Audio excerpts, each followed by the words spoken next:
So we often say out of sight, out of mind. But I don't think that this saying should be true for lead in drinking water. Although the problem is out of sight, the issue should not be out of mind.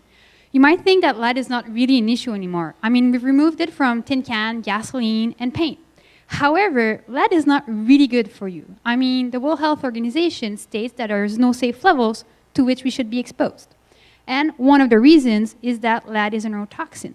And studies have shown that it can actually decrease the IQ of children, which I guess as a society, it's something we'd like to avoid.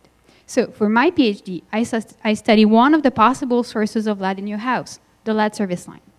A service line is the pipe that connects the water distribution system of a city to your house. And until the 1970s, utilities have used lead service lines. And even though we've stopped installing them, we still have to deal with this legacy of old lead pipes.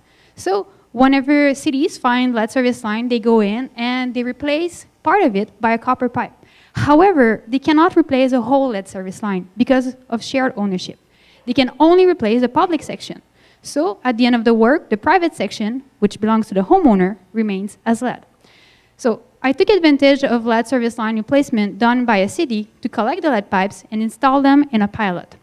I tested lead pipes by themselves, but others connected to copper pipe, just to mimic the works done by cities.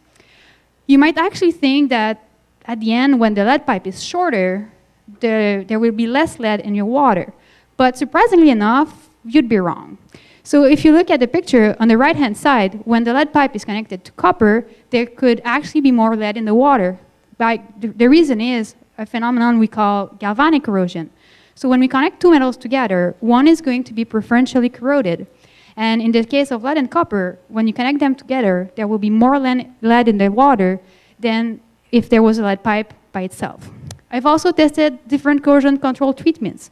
These are chemicals that are safe for human consumption and that can be added to the water. The way they work is that they form a protecting coating inside of the pipe.